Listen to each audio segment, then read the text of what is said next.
Unicórnio. Hoje muita gente fala unicórnio e tal, né? Unicórnio, na verdade, ele não tem que ser um destino, ele tem que ser uma consequência de alguma coisa muito legal que você faz.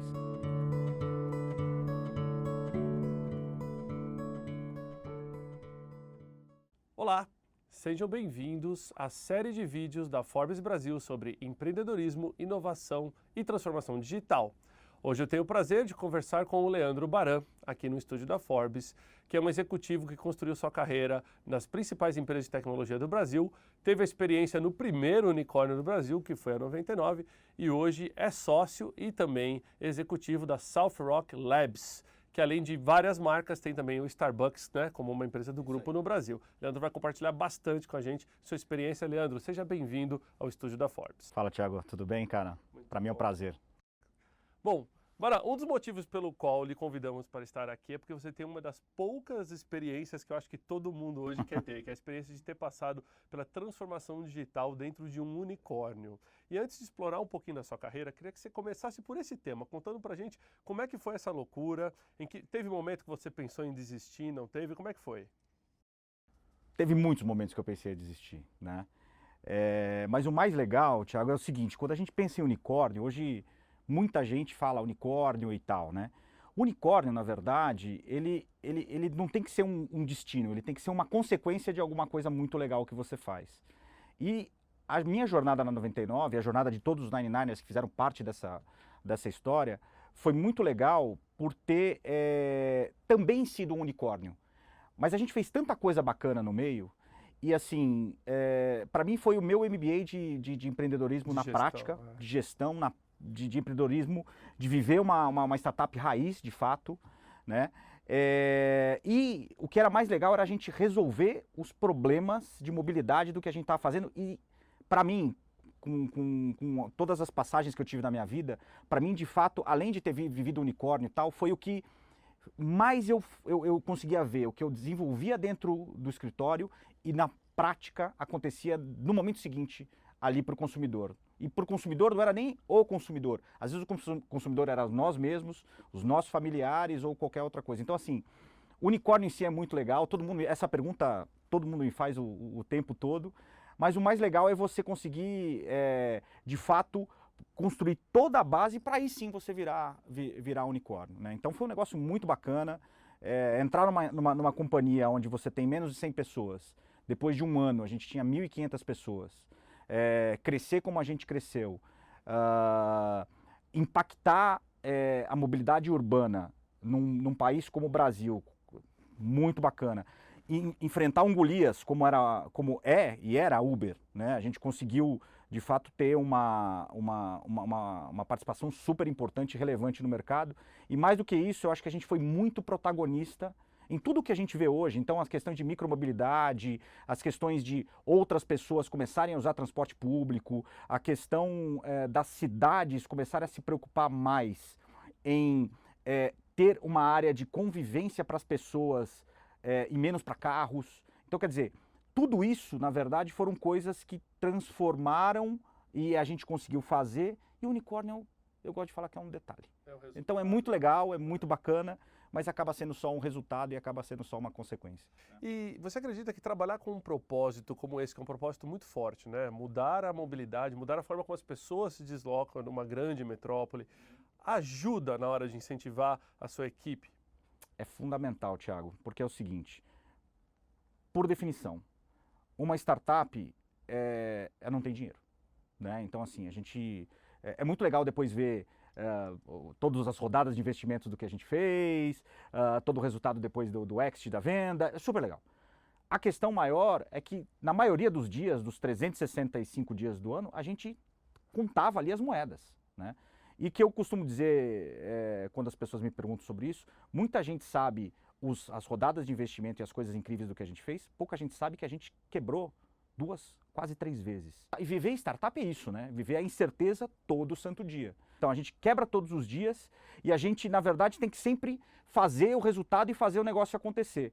Então acho que assim, é muito legal ver as pingas que a gente toma, mas ver os trupicos que a gente leva é mais complicado. Com né? certeza. Eu lembro que boa parte da cultura, né, tanto da 99 como dessas grandes empresas que trouxeram aí essa questão de aplicativos de mobilidade urbana, era vivenciar o dia a dia do motorista e do cliente. Você viveu isso? Você dirigiu táxi? Como é que foi? Então eu vou aproveitar aqui, vou até te falar sobre a questão, ligar a questão do propósito, né?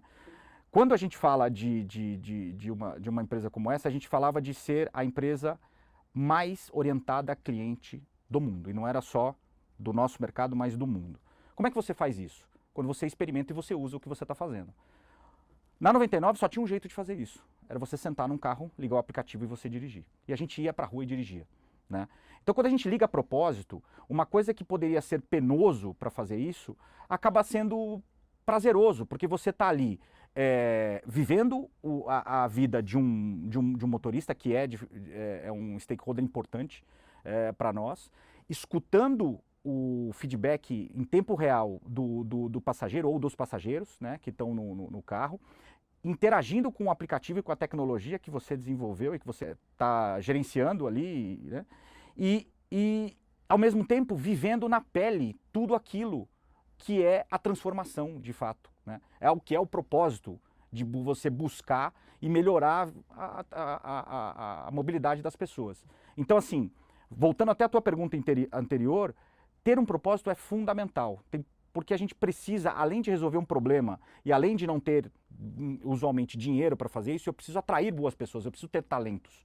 Tudo passa por pessoas. Se eu não tiver um propósito que me move todo dia, muitas vezes, ao final do dia, às vezes por N razões do que acontece, a gente acaba estremecendo. Então é difícil você se manter motivado todos os dias. Então você tem que manter alguma coisa que te move para isso. E o propósito é uma das coisas muito mais legais. Se manter motivado também, né? Motivar a sua equipe, se manter motivado. Isso. E criar ali todo um espírito de que realmente estamos trabalhando para mudar isso. algo na sociedade Isso. e que isso vai voltar, né? É isso. Mas que no final das contas as pessoas têm que entender que a empresa também tem que funcionar e ganhar dinheiro, né? Exatamente, exatamente. Não é uma ONG, né? No final do dia não é isso. A gente precisa ganhar dinheiro, precisa retornar aos acionistas, aos investidores, ao mercado em si. Então, eu acho que até o mais importante.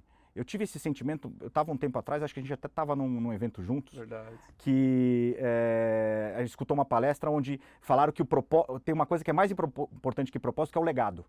Eu consegui, eu acho que depois fazendo uma reflexão, viver isso na prática. Né? Então assim, a gente falava muito de propósito, que era o que nos movia, para onde a gente ia, mas se a gente conseguisse, se eu fizer uma reflexão agora e olhar, o legado de fato é uma coisa muito bacana. Né? Então o legado para a sociedade, o legado para as pessoas que passaram para lá, o legado para os acionistas, para os investidores, para o mercado em si, e o legado pessoalmente para mim mesmo, né? E para todos os 99ers que viveram tudo isso. É um negócio de fato que eu acho que foi um marco de mudança na minha vida em todos os sentidos. Eu acho que na vida de todos, né? Porque querendo ou não, acho que é um processo que não volta atrás. Né? Eu acho que o compartilhamento, a mobilidade compartilhada é nova economia, é as novidades. Agora, deixa eu explorar um pouquinho como foi o Baran, né, o Leandro, durante essa saída. Você teve uma carreira construída, até vou pedir que você explore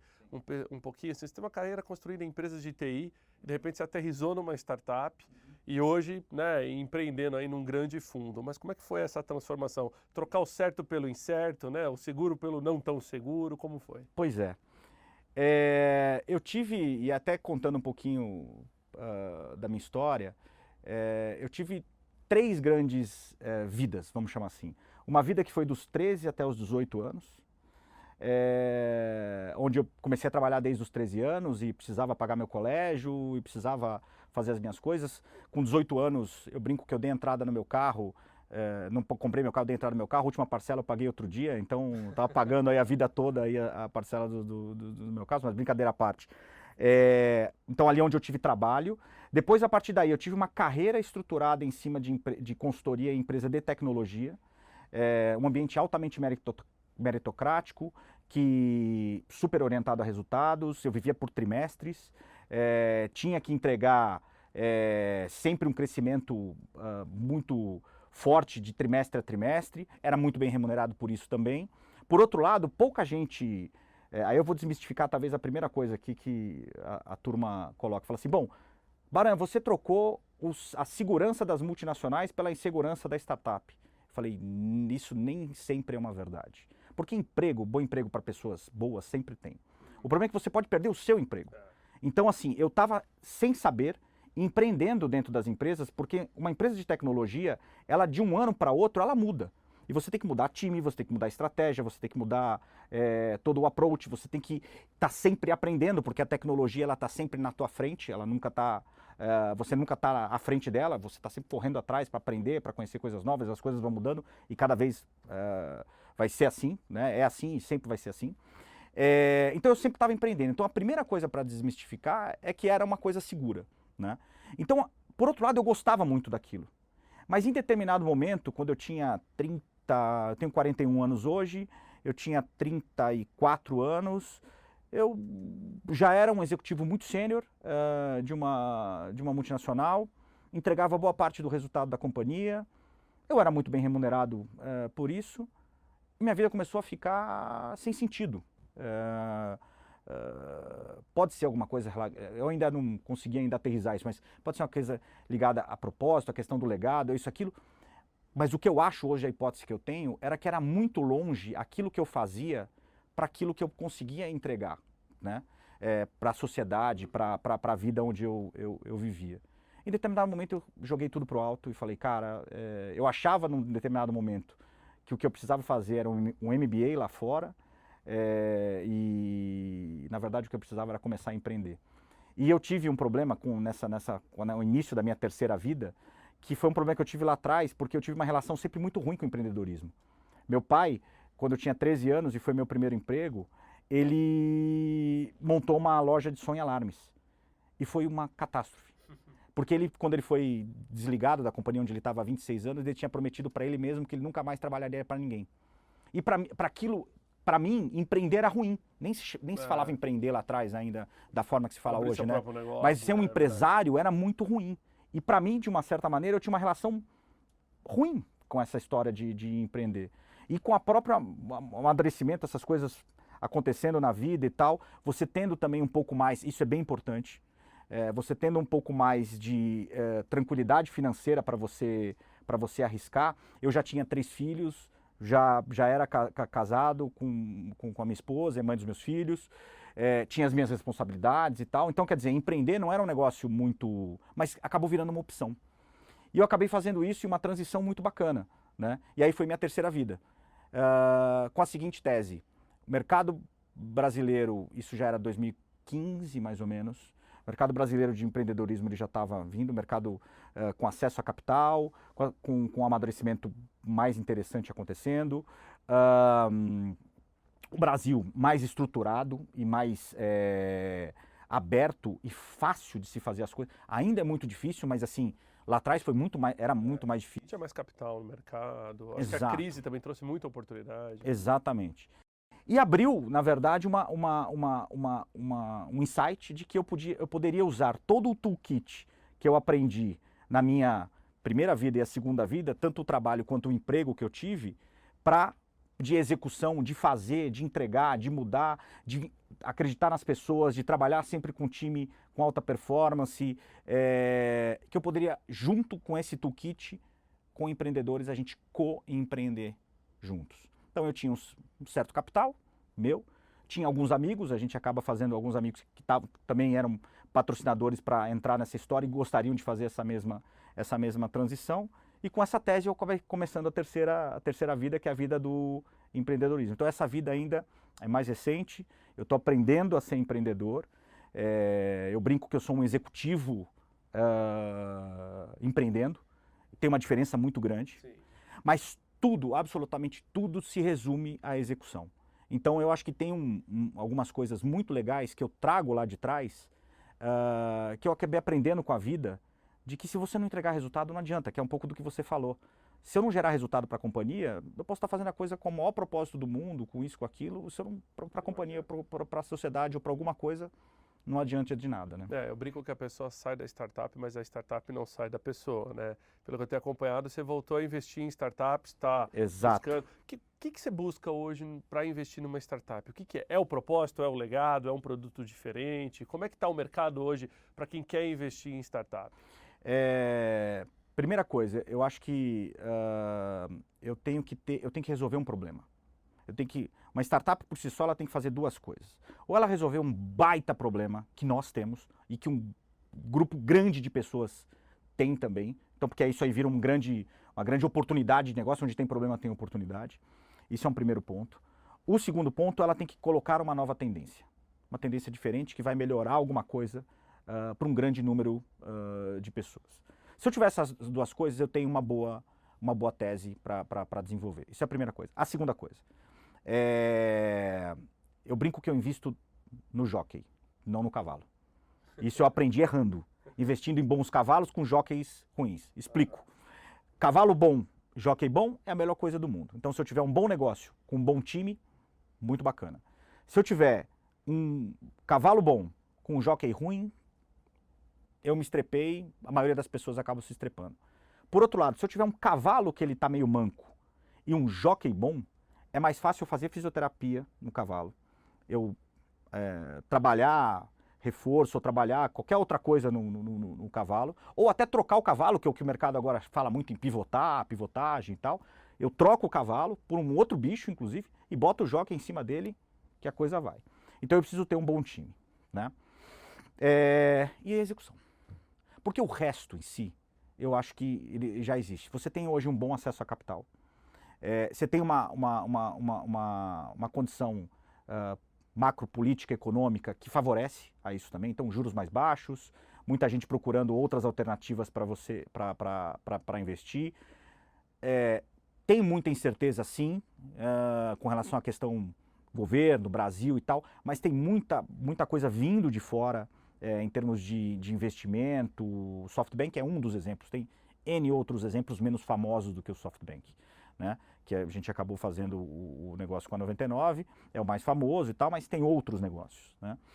Outros fundos, outras pessoas, até pessoa física vindo para o Brasil e tal, family offices lá de fora e tal. Então o capital tem. Então você precisa ter, na verdade, um problema para resolver, você ter um bom time e uma capacidade de execução muito bacana. Eu acho que com isso tem uma boa receita para você fazer uma startup de sucesso. Com certeza. E assim, nem todo bom negócio é necessariamente uma startup, né? E nem toda startup necessariamente vai resolver todos os problemas da humanidade. Mas hoje realmente a gente vê que é muito mais fácil para grandes empresas que queiram resolver os seus problemas, buscar através aí de empresas menores, algum tipo de processo que talvez seria muito mais lento resolver internamente e é muito mais rápido você buscar no mercado. Demorou para aprender todas as terminologias de startup? Não, porque é um mundo à parte, né? Eu acho que deveria ter um curso específico de inglês para startupeiros, para você saber tudo isso. É o pivotar, o bootstrapping, isso, LTV... CAC, churn e por aí vai. Cara, até hoje eu não sei, Thiago, eu vou te falar que é difícil. É uma MBA específica. É um MBA específico, mas cara, quando você para pensar, fora as terminologias da moda, tem muitas coisas que são de antigamente. Reinventadas, né? apenas. Então assim, quando você fala assim, bom, eu vou fazer um playbook, cara, é um modelo de governança e de gestão que a gente falava antigamente. Eu vou fazer um hackzinho novo para fazer... Um hackzinho, na verdade, é um modelo do que você vai fazer para estruturar e resolver algum problema. Eu vou... qual é o CAC? É o teu custo de aquisição de cliente, pô. Isso aí, cara, já tinha desde sempre. Provavelmente tinha outro nome lá atrás, mas tinha. E por aí vai. Então, assim... É difícil, cara, mas assim, até hoje eu acho que eu não sei. Todos. Porque, e cada dia criam novos, tá? A turma é boa, Há pouco tempo eu tive uma rodada com mais de 40 presidentes de empresa na Semana de Tecnologia de São Paulo, onde eu estava moderando a discussão entre todos eles, e uma das coisas que a gente comentou foi isso, como que o executivo de hoje, com seus 50, 60 anos, digamos, de uma grande multinacional, se coloca nesse mercado de startup, porque é a mesma coisa, mas reinventada, repaginada. É isso. E aí mudando então, entrando um pouquinho em transformação digital, Leandro. O Leandro, eu falei um pouco aqui na bio dele, mas ele, além de ser um dos sócios da South Rock, que é detentora no Brasil, por exemplo, da marca do Starbucks. Isso, a gente opera operação toda, né? Isso, operação do Starbucks. Ele E outras marcas. E outras marcas também. ele está liderando a questão da South Rock Labs, que são Isso. laboratórios de inovação da South Rock. Queria que você falasse para a gente um pouco no viés de transformação digital dentro do grupo, por exemplo, na Starbucks, como que ela está se reinventando, se adaptando ao mercado brasileiro, e muito específico do que é o Labs, dentro do que você pode contar para a gente. Claro. Tiago, uma coisa que eu persegui e que uma coisa que eu acabei investindo nas minhas startups e que acabou culminando agora com essa da South Rock, é você ter a união de duas coisas. A primeira coisa é a união de você pegar dados e esses dados você transformar em informação e baseado nessas informações você tomar decisões. Então você colocar ciência em cima disso. Quando a gente olha isso, o próprio marketing hoje tem muito mais engenheiros trabalhando com marketing do que marqueteiros. Eu sou um marqueteiro, sou publicitário de formação e vi a minha profissão ser invadida por engenheiros. Eu brinco que eu sou engenheiro por osmose, porque eu trabalhei com tanto engenheiro a minha vida toda, então eu acabei pensando e trabalhando com engenheiro, mas venho de uma outra formação. Então assim, isso é uma coisa. A segunda coisa é a questão da experiência. Hoje, nós como consumidores, a gente busca sempre uma experiência diferenciada.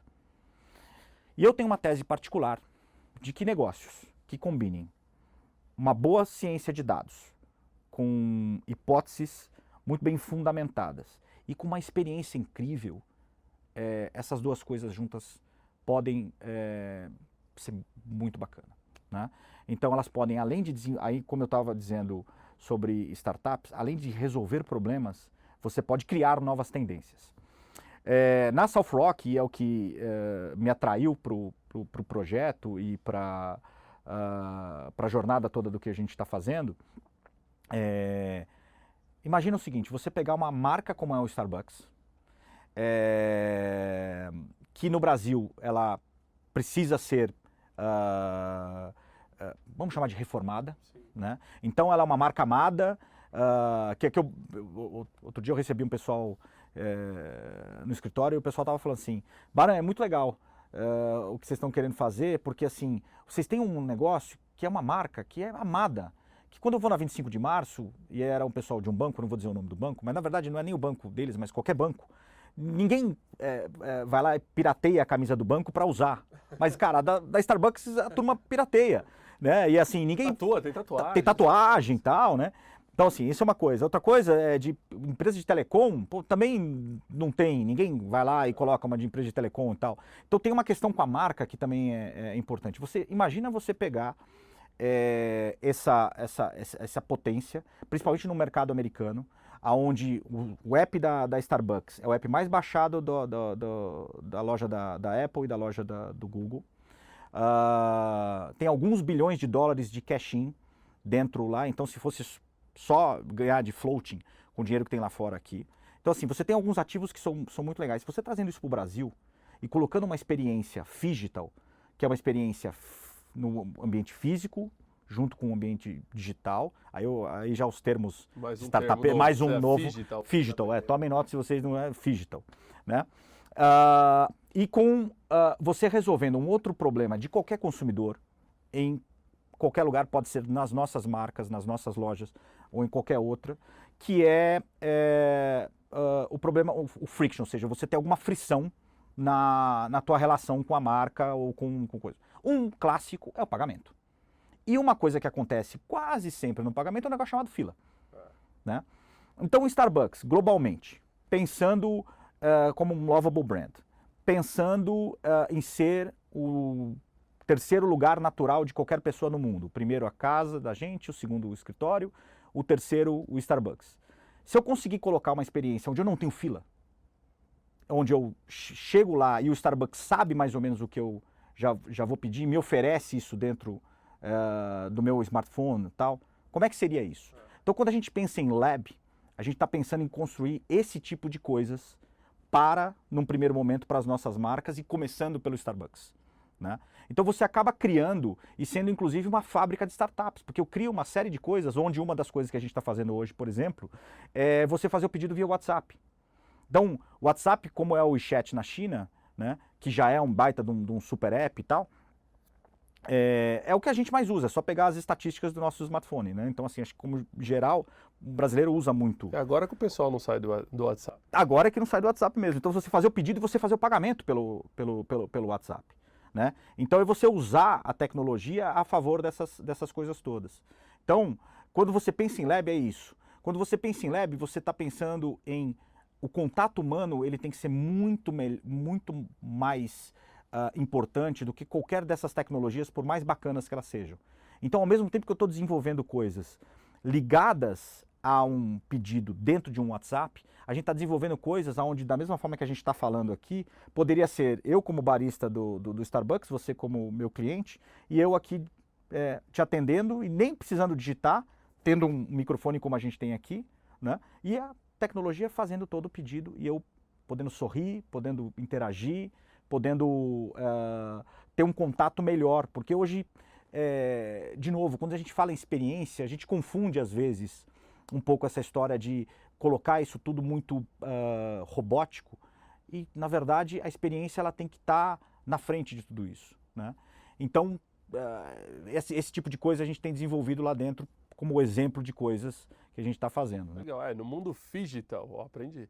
No mundo digital, o ser humano é o que prevalece, né? Então, Sempre. a experiência de qualquer produto focado no Sempre. usuário é o que vai se diferenciar no futuro. Exatamente, exatamente. E a tecnologia tem que ser meio.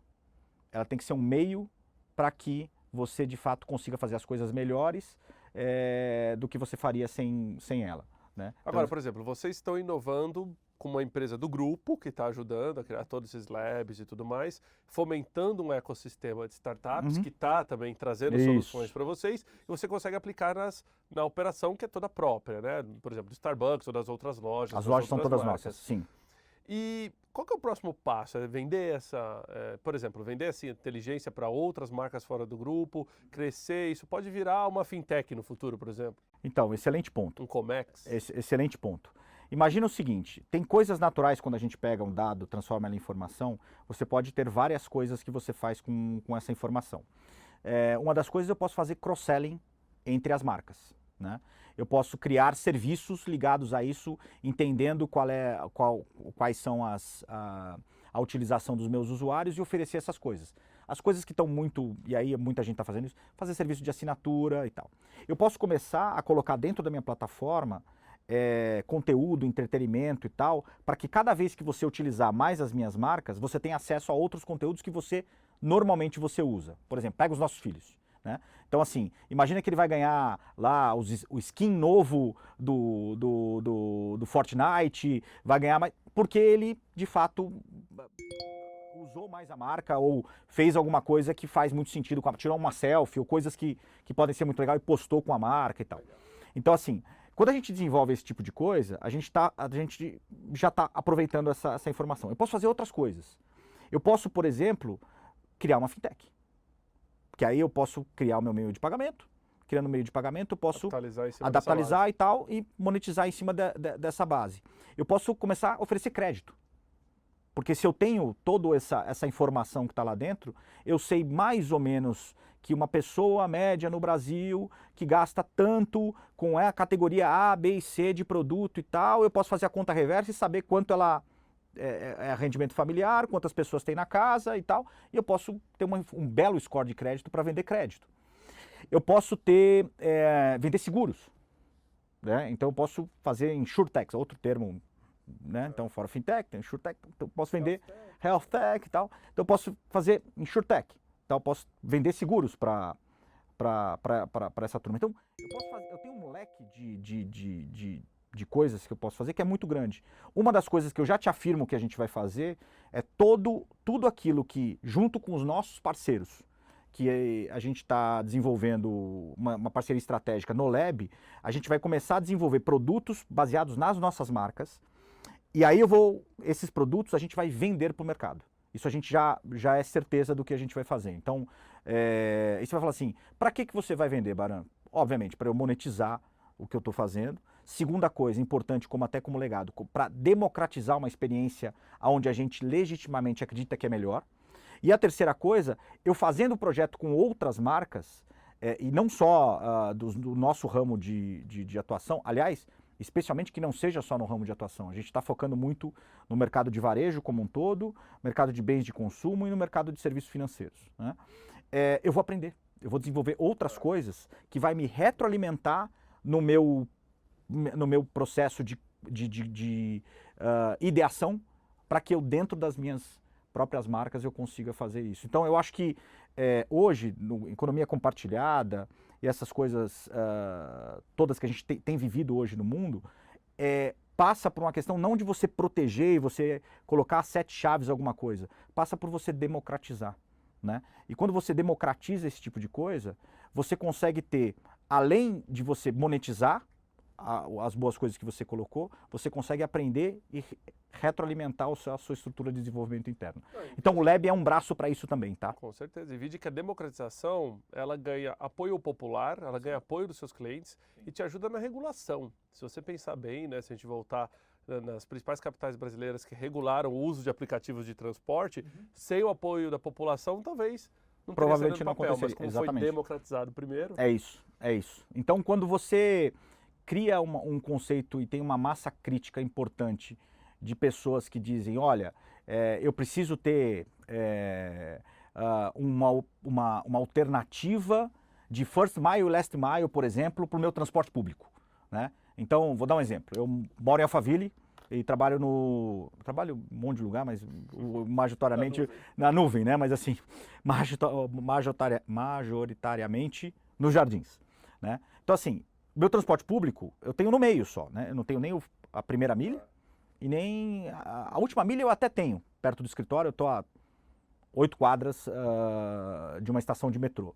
Mas se eu tivesse essa primeira parte, seria muito legal. Não só eu, todos os meus vizinhos, né? Todas as pessoas que trabalham em volta de onde eu moro também teriam esse tipo de oportunidade. E aí eu crio um conceito importante de massa crítica para pressionar a regulação do que existe para começar a melhorar. E aí começa a vir alternativas de ter bike, de ter patinete, de ter carro compartilhado, de ter aplicativos de caronas, de ter outras coisas. Porque, de fato, uma alternativa de todo mundo, com esse crescimento todo que a gente está tendo, vir de Alphaville e para São Paulo e trabalhar em São Paulo vai cada vez mais inviável. Não tem estrutura viária que funciona por isso. E a regulamentação e a regulação e outras coisas mais do governo precisa estar trabalhando com essa cabeça aberta e com essas coisas todas. E nada melhor do que a população mesmo propor esse tipo de coisa. É difícil alguém do nada achar, olha, essa aqui é a solução. E, enfim, eu acho que tem que ter uma massa crítica importante de coisas acontecendo para isso pressionar e aí o governo reagir de uma forma adequada para isso. Com certeza. Pessoal, essa aula que a gente teve aqui hoje, nesse vídeo, nesse podcast do Leandro Baran. Leandro, quer dar um conselho para os nossos espectadores, para quem está querendo empreender, ou para quem está querendo investir em startups? Se tivesse que dar um conselho do que não fazer ou o que fazer, o que você faria? Essa é a pergunta do milhão, né, cara? O conselho Mas, assim, do que não fazer é bom. O conselho do que não fazer. Lembre-se de uma coisa, tudo aquilo que você vai fazer na vida, você tem que fazer pensando em duas coisas. Uma, você vai resolver um problema, aí pensando em negócio, né? Se você vai resolver um problema mesmo. E uma coisa que ajuda muito é o início da nossa conversa, que é a questão de o que eu entrego para a sociedade, de fato, né? Hoje eu, mais maduro, eu via que muita coisa do que eu fazia lá atrás não fazia sentido, e não fazia sentido porque aquilo não estava ligado com alguma coisa mais íntima minha, daquilo que de repente eu vim fazer aqui. Então, essa é uma coisa, talvez você tenha que ligar essas coisas. Agora, o que não fazer, tem uma coisa legal que eu acho que pode ser bacana para a utilidade pública. Muitas dessas startups, e a 99 foi uma delas, elas foram baseadas num modelo que é um modelo que tem uma dificuldade muito grande de parar de pé, que é o que o mercado, outro termo, chama de cash burn. Ou seja, você precisa de muito dinheiro para você ganhar base de clientes ativas, né? Minha opinião, e eu não faço investimentos em coisas onde eu preciso ter um grande cash burn. Explico. Eu preciso ter um modelo que ele tenha uma possibilidade de crescimento, de se fazer a curva J, escala nova, mas que ele pare de pé. ele precisa dar dinheiro. Se ele não der dinheiro, dificilmente, mesmo com a pseudo-euforia que existe no mercado hoje de capitais para esse tipo de coisa, eu acho muito difícil isso acontecer. Então acho que talvez um outro conselho de não faça alguma coisa que dependa de caminhões e caminhões de dinheiro e onde você não tem na cabeça um modelo e no papel, de fato, que esse modelo, como é que você vai monetizar e como é que esse negócio vai dar dinheiro. Eu acho que essas seriam as duas respostas para as tuas perguntas do milhões, para os 2 milhões aí. Para os 2 milhões. Ah. Muito bom. Leandro, um prazer recebê-lo aqui. Muito obrigado Thiago. pela presença. Valeu, prazer é meu. Para os nossos espectadores, até o nosso próximo vídeo e podcast.